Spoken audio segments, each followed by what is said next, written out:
누가복음 18장 31절에서 43절까지 우리 같이 읽으실 때 살아계신 하나님의 음성으로 들으시기를 바랍니다.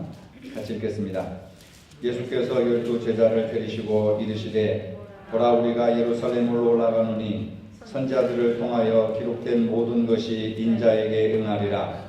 인자가 이방인들에게 넘겨져 희롱을 당하고 능욕을 당하고 침뱉음을 당하겠으며 그들은 채찍질하고 그를 죽일 것이나 그는 3일 만에 살아나리라 하시되 제자들이 이것을 하나도 깨닫지 못하였으니 그 말씀이 감추었으므로 그들이 그 이르신 바를 알지 못하였더라. 여리고에 가까이 가셨을 때에 한 맹인이 길가에 앉아 구걸하다가 우리가 지나감을 듣고 이 무슨 일이냐고 물은데 그들이 나사렛 예수께서 지나가신다 하니 맹인이 외쳐 이르되 다윗의 자손 예수여 나를 불쌍히 여기소서 하거늘 앞서가는 자들이 그를 꾸짖어 잠잠하라 하되 그가 더욱 크게 소리질러 다윗의 자손이여 나를 불쌍히 여기소서 하는지라. 예수께서 머물러 서서 명하여 데려오라 하셨더니 그가 가까이 오매 물어 이르시되 내게 무엇을 하여 주기를 원하느냐. 이르되 주여 보기를 원하나이다. 예수께서 그에게 이르시되 보라 내 믿음이 너를 구원하였느니라 하시매 곧 보게 되어 하나님께 영광을 돌리며 예수를 따르니 백성이 다 이를 보고 하나님을 찬양하니라. 아멘. 톨스토이의 작품 중에 사람에게는 얼마만큼의 땅이 필요한가 아주 노골적이고 저돌적인 제목의 단편 소설이 있습니다. 내용을 읽어보니까 간단한 내용인데 그래서 단편이라고 했는데 러시아에 바음이라고 하는 한 농부가 살고 있었습니다. 이 바음이라고 하는 농부는 평범하지만은 별 욕심 없이 그렇게 행복하게 살던 소작농이었습니다. 어느 날 바음은 우연한 기회에 땅을 조금 얻게 되었습니다. 근데 땅을 조금 얻게 되니까 이후에는 이상하게도 더 많은 땅을 얻고 싶은 그런 생각이 들어서 점차 자기의 땅을 넓혀나가기 시작했습니다. 그러던 어느 날 바음은 어떤 지방에서 땅을 아주 싸게 판다고 하는 말을 듣게 되었고 그곳에 가게 되었습니다. 근데 그 지방에서 땅을 파는 그런 방식이 돈을 주고 이렇게 거래를 하는 것이 아니라 좀 독특한 방식입니다. 하루 종일 자기 발로 걸은 만큼 땅은 자기 것이 되는 겁니다. 얼마나 쉽습니까 여러분? 그런 데로 가서 살고 싶다. 러시아에 가서 저도 살아봤지만 좋은 땅이 아닙니다. 근데 어쨌든 소작농이니까 땅을 많이 갖고 싶은 생각이 들지 않겠습니까? 근데 자기가 밟는 땅을 다 자기가 차지하는 것인데 조건이 있습니다. 단 해가 지기 전에 그 출발점으로 돌아오지 못하면 그 땅은 무효가 된다. 바움이라고 하는 사람은 이 계약에 동의를 하고 아침 일찍이 이제 길을 나서는 겁니다. 자기가 밟은 땅이 전부 자기 것이 되니까 한 시간을 더 많이 멀리 가고 싶은 생각이 들지 않겠습니까? 계속 걷습니다. 욕심도 생기고 기분도 좋고 그래서 자기 눈앞에 펼쳐지는 모든 땅이 자기 것이 된다고 생각하니까 얼마나 가슴이 이렇게 벅차오르겠습니까? 땅을 보니까 비옥한 땅이고 탐스럽게 보여가지고 이제는 거부가 되었다. 보는 것만으로도 거부가 되었다. 해가지고 발걸음을 멈출 수가 없었습니다. 음식을 먹지 않고 자기가 간 땅을 이렇게 다 표시를 하고 물도 안 마시고 열심히 갑니다. 근데 이제 지금쯤 반환점으로 돌아서 가야 해가 떨어지기 전에 목적지 출발점에 도달하게 되는데 그냥 더 가는 거예요. 내가 밟는 땅은 다 내 것이니까. 그래서 계속해서 앞을 향해 가는데 너무 멀리 갔기 때문에 해가 지기 전에 돌아오리라고 하는 것이 쉬운 일이 아니었습니다. 마음이 급해가지고 장화도 벗고 옷도 벗고 음식도 못 먹고 물도 못 마시고 땀이 비오도 쏟아졌지만은 조금이라도 더 멀리 가기 위해서 열심히 이제는 막 달리는 겁니다. 그렇게 해가 막 떨어질 무렵에 이제 출발점으로 돌아올 수 있었지만은 그 사람은 출발점을 몇 메터 앞에 두고 심장이 터져서 그 자리에 피를 토하고 죽고 말았습니다. 바움의 하인이 그를 잘 모셔다가 땅을 파가지고 무덤을 썼는데 반평남짓 무덤을 쓰고 그곳에 묻히고 말았습니다. 그게 단편 소설의 내용입니다. 톨스토이는 이 작품을 통해서 뭘 말하고 했느냐 하면은 인간이 얼마만큼의 땅이 필요한가 라고 하는 제목에서처럼 무덤 속 반평남짓의 땅만 필요하다. 인간은 자기가 묻힐 반평남짓의 땅만 필요하다. 이걸 말하려고 하는 거예요. 지난주 월요일 22일이 정월 대보름이었죠. 우리나라에서는 농사를 하는 민족이기 때문에 농사일이 대부분 음력에 맞춰서 이렇게 세월을 이렇게 보기 때문에 음력에서 농사라고 하는 건 굉장히 중요하고, 그래서 한국 우리 민족에게는 정월 대보름이라고 하는 것이 굉장히 큰 명절이기도 합니다. 전통적으로 대보름에 보름달에게 소원을 빌지요. 여러분들은 무슨 소원을 빌었습니까? 보름달을 보고 교회 부흥 되게 해주세요. 이렇게 빌었습니까? 대부분 보름달을 보고 비는 소원의 내용이 가족 건강, 사업 번창, 취업, 결혼. 조금 이제 좀 생각한다는 사람은 국가가 좀 평안했으면 좋겠다. 이런 어떤 다분히 개인적인 소원, 한마디로 말해서 만사 형통했으면 좋겠다 하는 그런 내용으로 요약할 수가 있습니다. 우리는 가난한 사람이나 부자나 젊은 사람이나 나이 드신 분들이나 세상적인 것들, 의식주에 관계된 그 모든 것들을 복으로 이렇게 생각하고, 기회만 있으면 나무에 가서도 절을 하고 복을 빌고, 해와 달과 별을 보고도 이렇게 복을 빌고, 또 음력에 무슨 달만 있으면 그것을 가지고 이렇게 복을 빌고, 결국은 돈과 권력과 명예와 세상적인 것들을 우리가 추구하며 살아가고 있습니다. 오늘을 살아가는 현대인들에게 당신은 행복하십니까? 묻는다면은 그렇다고 대답할 사람들이 과연 몇이나 있겠습니까? 여러분 지금 행복하십니까? 그러면 정말 나는 행복한가? 나는 행복하게 살아왔는가? 한번 쉽게 예, 아니요 대답하기 전에 한번 생각을 해볼 것입니다. 오늘 본문을 통해서 주님은 우리에게 말씀하십니다. 내게 무엇을 하여 주기를 원하느냐?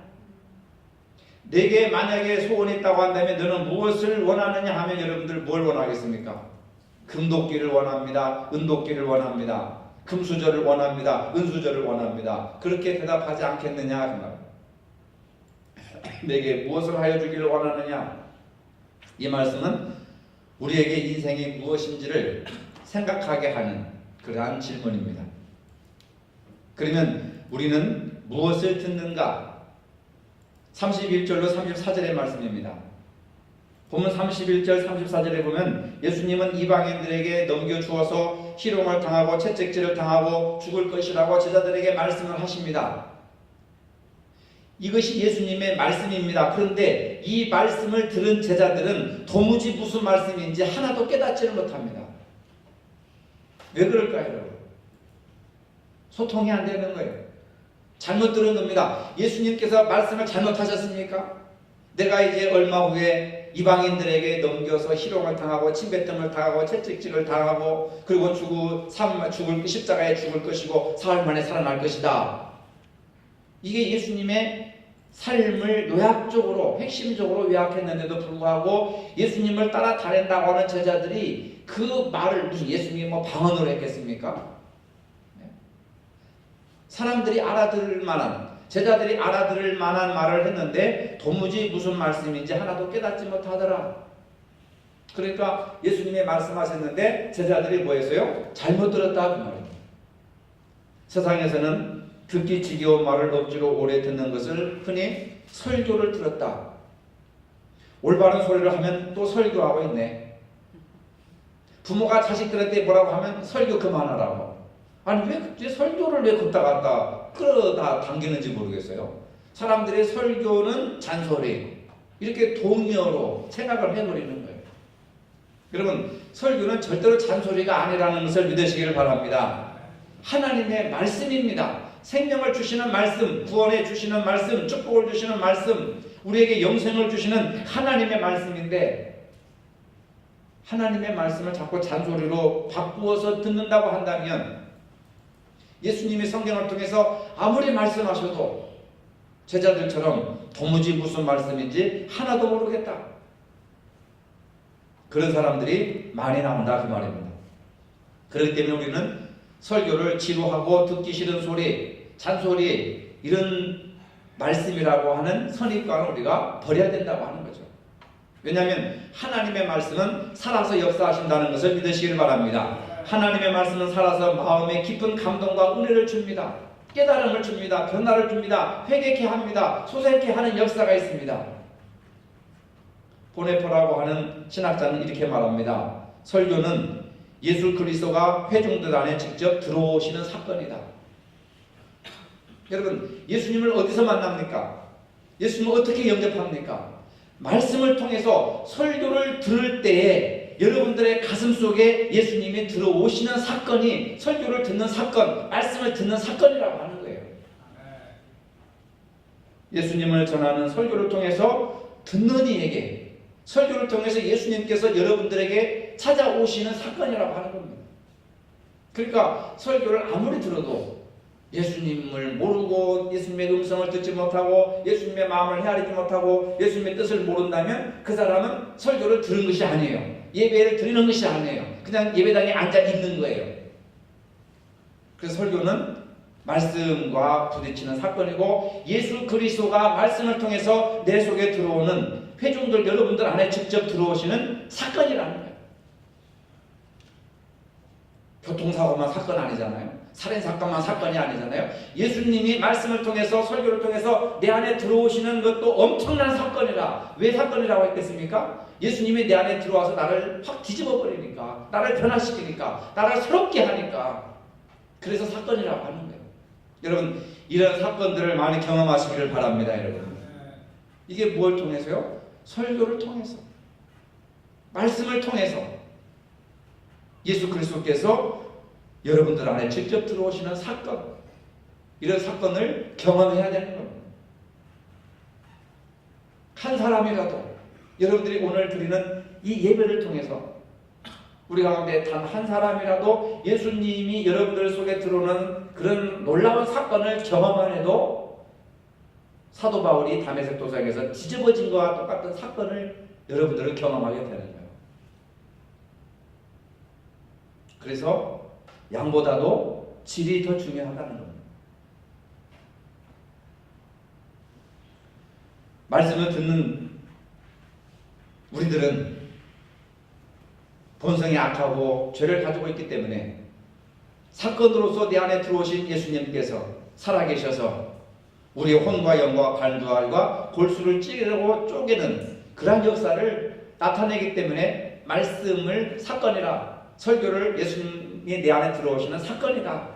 아무 일도 일어나지 않은 사건이 아니잖아요. 밥 먹고 텔레비전 보다가 잠잤다. 이게 사건입니까? 밥 먹고 텔레비전 보고 잠잤다. 1년 365일 매일매일 반복되는 이거라고 한다면 사건이 아니죠. 이건 죽음이나 마찬가지지 않습니까? 근데 갑자기 비 오다가 교통사고를 당했다. 이게 사건이 일어난 거예요.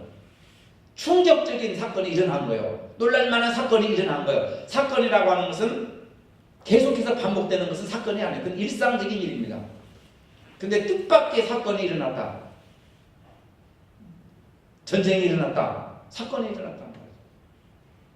여러분, 전쟁이 일어난 것을 사건이라고 하고 예수님이 내 안에 말씀을 통해서 내 안에 들어오는 것을 사건이라고 생각하지 않기 때문에 우리가 교회를 가도 예수님을 못 만나고 설교를 들어도 예수님을 못 만나고 하는 이유가 잘못 들었다.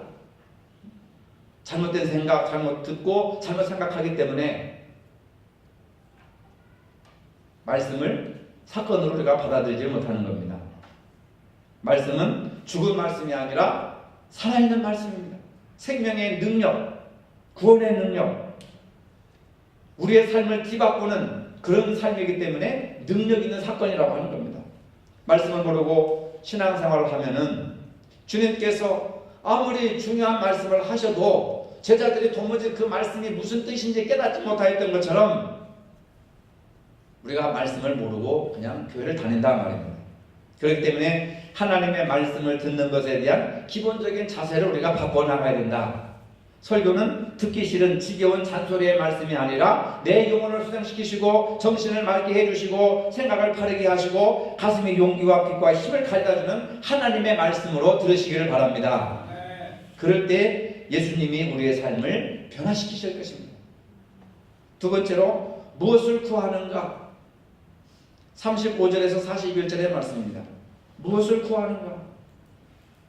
기도는 우리가 평소에도 늘 하지만은 문제가 생겼을 때나 뚜렷한 어떤 목표가 있을 때 더욱 간절하게 기도할 수밖에 없습니다. 예수님께서 말씀하신 비유에 어떤 사람이 밤중에 친구 집에 찾아가서 문을 두드리면서 떡 세 덩이를 나에게 좀 빌려달라. 친구는 잠을 자다가 한밤중에 문을 두드리며 떡을 달라고 요청하는 친구를 거절했지만은 포기하지 않고 계속해서 간청을 하면서 떡을 빌리려고 막 얘기를 합니다. 여기서 주목할 수 있는 것은 뭐냐면 평소에는 자기 집에 친구가 찾아오지 않았는데 친구가 찾아오지 않았다면 떡을 빌리러 친구 집에 갈 필요도 없죠. 근데 갑자기 자기 집에 손님이 찾아왔는데 대접할 것이 없어서 친구 집에 가서 떡을 빌려다가 친구들을 손님을 대접해야 되기 때문에 문을 두드리고 간청할 수밖에 없는 겁니다. 필요가 생길 때 급한 일이 생겼을 때 간절하게 기도하라고 하는 그런 교훈을 말씀해 주고 있는 겁니다. 여러분이 지금 간절하게 자기 믿음의 성장을 위해서 기도하지 않은 까닭은 지금의 상황이 긴급하다고 느끼지 않기 때문에 그렇습니다. 우리가 하나님의 말씀을 간절히 바라지 않은 까닭은 그 말씀의 필요성을 별로 느끼지 않았기 때문에 그렇습니다. 과연 지금 우리의 상황이 울부짖지 않아도 기도하지 않아도 될 만한 그런 상황입니까? 성령이 오셔서 인도해 주지 않아도 시험에 들지 않고 올바르게 믿음 생활 잘하셨다고 그렇게 생각하는 그런 상황입니까, 여러분? 나의 뜨뜻미지근한 신앙으로도 능히 사탄의 세력을 이기고 죄를 이기고 승리할 만큼 그런 평화로운 상태 속에 여러분들이 지금 살고 있습니까? 경제적으로 좀 안정되면 아무런 걱정 없이 행복하게 살아갈 수 있다고 생각하십니까? 과거에 어려웠을 때 60년대, 70년대 한국교회가 얼마나 뜨겁게 부르짖고 부흥회를 일주일 동안 하면서 아침, 점심, 저녁, 새벽까지 부흥회하면서 변화되고 새로워지고 거듭나고 울고 풀고 막 깨지고 우상단지를 다 부수고 태워버리고 제사를 없애고 그 바탕에 한국교회가 세워진 거예요. 그때 저희들의 신앙도 막 능력을 받고 하늘을 보고 음성을 듣고 환상을 보고 방언을 하고 그런 신앙 위에 오늘 우리들의 신앙이 이렇게 세워진 거란 말입니다. 그런데 여러분 우리는 너무나도 편안하게 신앙생활을 하지 않습니까? 기도할 때라고 하면 밥 먹을 때 그냥 하나님 안녕하세요. 그런 기도 생활 얼마나 부끄럽습니까? 여러분? 예배 모임에도 우리 옛날 70년대 신앙생활할 때 어렸을 때 신앙생활할 때요 목사님들 설교를 1시간 어떤 때는 1시간 반 시골교회를 가보니까 제가 시골교회 부임해서 가보니까 예배를 10시 반에 드려요. 주일날 예배를 깜짝 놀랐습니다. 아니 왜 예배를 10시 반에 드려요? 보통 11시 예배 드리잖아요. 근데 성경 11시에 예배 드리라는 법이 없는데 시골에 가보니까 10시 반에 예배를 드리더라고요. 왜 그러냐 물어보니까 안 믿는 남편들이 아침 먹고 일하러 나간다는 산에. 그래가지고 12시쯤 오면은 부인들이 예배 갔다 늦게 오면 막 가정불화가 일어나고 막 교회 못 나가게 하고 막 화가 나가지고 막 교회 와서 항의도 하고 그러니까 10시 반에 예배 드려가지고 12시쯤에 11시 한 40분이나 50분쯤 끝나가지고 부인들이 집에 가서 남편 음식장만 해주라고 예배 시간을 당겨서 예배 시간을 30분 당겨서 남편하고 마찰 없이 가정 행복하게 신앙생활하라고 예배 시간을 당겨서 10시 반에 예배를 드리더라고요. 그러니까 예배를 얼마나 소중하게 생각하는가. 예배가 목적이니까. 그러니까 여러분 여름에 이 시골 사람들이 10시 반에 예배 드린다고 하는 게 이게 쉬운 일이 아니거든요. 아침 먹고 들에 나가서 논에 가서 밭에 가서 그냥 한 번도 일을 하고 와야 돼요. 그 시간에 되면. 새벽 예배 할 때 그 사람들은 들에 가서 일을 하는 사람들이니까. 그렇게 피곤하고 지치고 힘들었는데도 예배 시간을 앞당겨서라도 예배를 드리는 것이 이게 그 사람들의 순수한 마음이라고 말해요. 순수한 마음. 근데 오늘날 보면은 조금만 바쁜 일 있으면 안 와버려 주일날. 조금만 문제가 있으면 안 와버려 그냥. 안 오는 것을 당연한 걸로 생각을 해버리는 거예요. 여러분들은 좀 더 그런 마음을 버리시기를 바랍니다. 과학이 발달하고 경제가 발달하고 문화가 발달하고 문명이 발달할수록 인간의 한계는 점점 노출되고 있고 세상은 더 범죄와 폭력이 더 많아지고 있고 그 다음에 더욱더 우리가 하나님의 은총을 구할 수밖에 없는 과학이 인류의 대안입니까? 여러분 지식이 인간의 대안입니까? 그것들이 인간을 구원해 줍니까? 갈수록 메말라가고 있고 공동체가 파괴되고 있고 갈수록 폭력이 악화되고 있고 사회는 점점 더 어려워지게 되고 불신과 소외가 점점점 더 인간을 불행하게 만드는 그런 현 시대 속에서 우리가 기도하지 않을 수가 있습니까? 예배를 올바르게 드리지 않을 수가 있습니까? 성경을 올바르게 읽어야 되지 않습니까? 예수를 제대로 믿어야 되지 않습니까? 여러분 한경진 목사님이 남한산성에 계실 때 어떤 목사님들이 수십 명 그분의 제자가 되겠죠. 수십 명의 목사님들이 한경진 목사님 돌아가시기 전에 좋은 충고의 말씀을 평생 새겨야 될 말씀을 듣고 싶어가지고 그 목사님 이렇게 수양하시는 곳에 찾아가가지고 무릎을 꿇고 목사님 한국교회 젊은 목회자들을 위해서 한 말씀 해주십시오. 그러니까 목사님은 가만히 묵상하시고 한 말씀 하시는 게 목사님들 예수 잘 믿으세요. 그 말씀 하시더라는 거예요. 아니 목사들한테 무슨 예수 잘 믿으라고 그래. 뭐 고상한 말씀 막 어떤 일은 평생 막 기감이 될 만한 어떤 그런 아주 그냥 산은 산이요 물은 물이로다 뭐 이런 애매한 이야기 좀 해줄 줄 알았는데 목사님들 예수 잘 믿으세요. 근데 그때는 별로 은혜가 안 됐더라는 거예요. 근데 그분이 돌아가시고 목회를 하면 할수록 아 예수를 잘 믿어야 되겠다. 목사부터 예수를 잘 믿어야 되겠다. 예수 잘 믿는 것이 가장 큰 진리의 말씀이다 하고 어떤 목사님이 글을 쓴 것을 읽어본 적이 있어요. 여러분들에게 장로님 예수 잘 믿으세요. 권사님 예수 잘 믿으세요. 집사님들 예수 잘 믿으세요. 그러면 여러분들 너나 잘 믿어라. 나는 열심히 잘 믿고 있다. 이렇게 생각을 하지 않을 거냐 말이에요. 아니 목사님 정도 고상한 말씀을 해주세요. 눈이 번쩍 열리고 귀가 번쩍 열리고 마음을 확 깨울 수 있는 그런 어떤 충격적인 말씀을 좀 해주세요. 근데 여러분 그런 말보다 예수 잘 믿으라고 하는 말이 너무나도 평범한 말이지만 이것이 진리라고 하는 거 이보다 더 큰 진리가 어디 있어요. 예수보다 더 좋은 것이 어디 있는가. 예수보다 더 위대한 것이 어디 있느냐 말이에요. 근데 우리는 그걸 소중한 것을 완전히 무시해버리고 다른 걸 자꾸 구하고 있다니까요.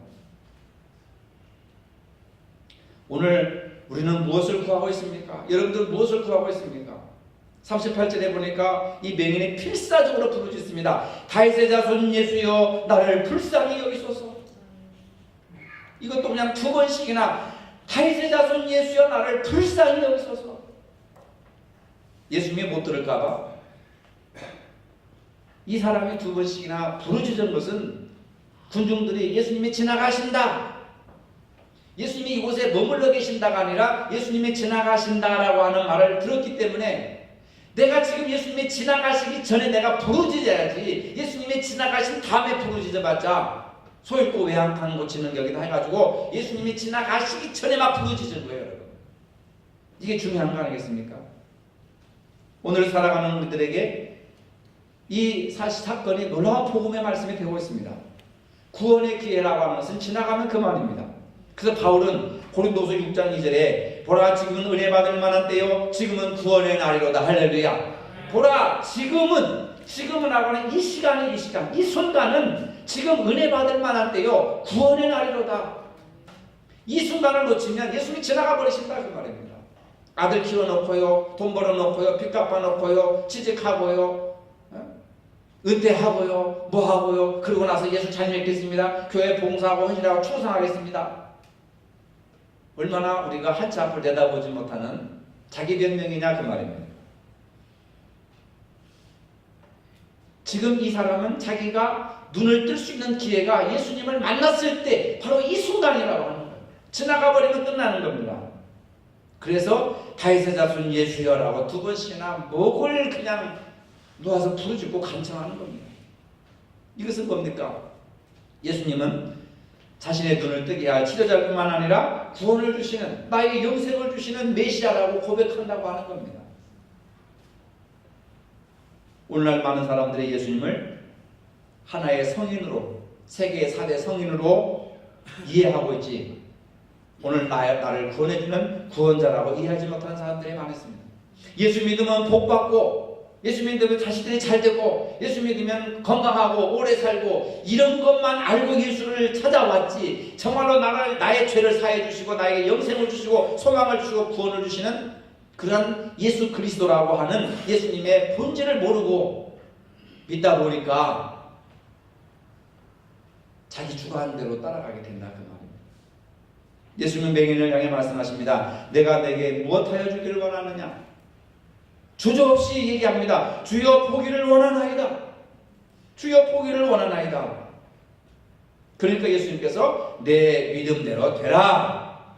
내 믿음대로 되라.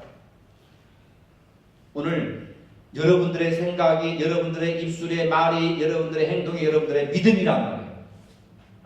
부정적인 생각과 부정적인 말을 해야 되겠어요? 긍정적인 생각과 긍정적인 말을 해야 되겠어요, 여러분? 내가 말하는 것이 다 기도가 된단 말이에요. 다 믿음의 기도예요. 교회 나와서 이제부터는 기도해야 되겠다 하는 것만의 기도가 아니라는 거예요. 이걸 잘못 생각하면 오해가 생기는 겁니다. 남편하고 대화하는 것도 하나님이 들으시는 거고, 자식들하고 대화하는 것도 하나님이 들으시고, 친구들하고 대화하는 것도 하나님이 들으시고, 그게 전부 기도가 된다는 것이고, 내 믿음에서 나온 기도라, 그 말입니다. 그러니까 부정적인 말을 하는 사람은 부정적인 믿음을 가지고 말하는 거고, 긍정적인 말을 하는 것은 긍정적인 믿음, 마음이 있기 때문에 긍정적인 말을 하는 거예요. 꼭 교회 나와서 주야 주야 주야 기도입니까, 여러분? 평소에 하나님이 교회만 계시는 것이 아니라 우주를 주관하시고 우주를 포옹하시고 우주를 바라보고 감찰하고 계시는 주님이신데, 교회 안에서의 우리만 보고 바깥에서 우리는 안 보시겠어요? 그런 예수님은 존재하지 않습니다.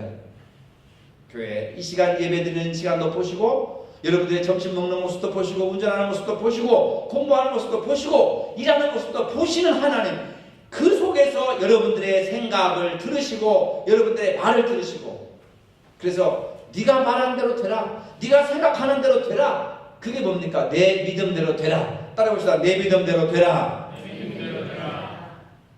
여러분들이 말하고 생각하는, 행동하는 그 모든 것들이 여러분들의 믿음에서 나온단 말이에요.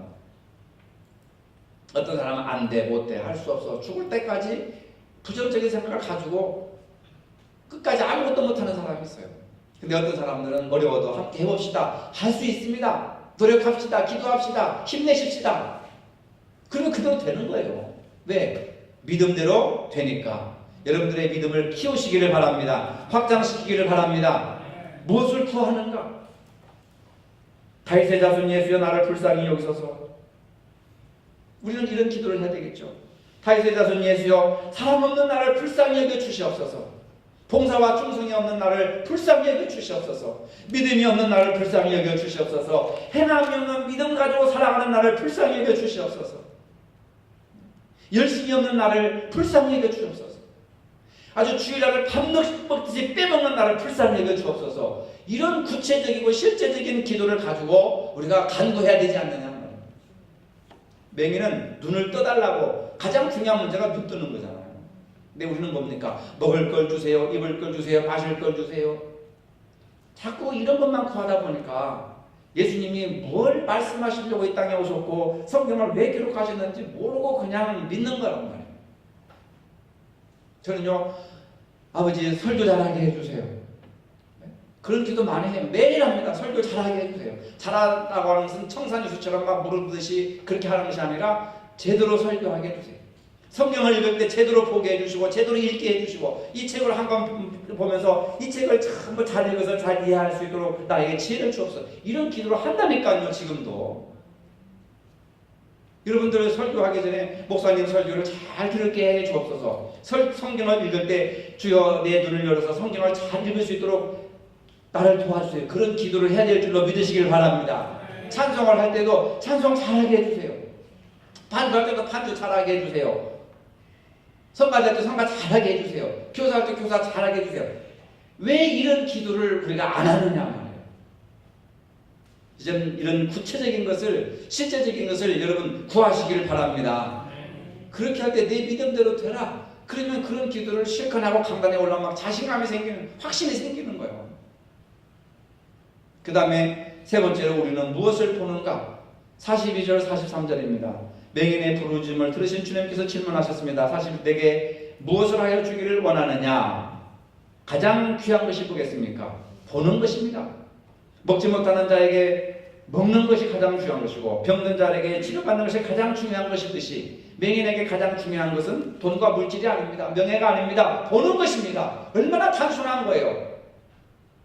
보는 거예요. 아주 중요한 것이 있습니다. 42절에 보면 맹인의 믿음입니다.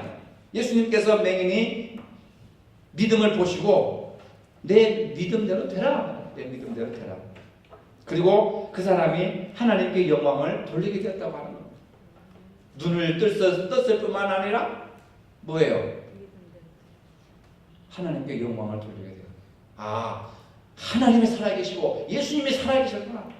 그러니까 우리의 믿음에 따라 우리가 우리의 믿음을 가지면 하나님께 영광, 하나님의 영광을 돌린다는 거예요.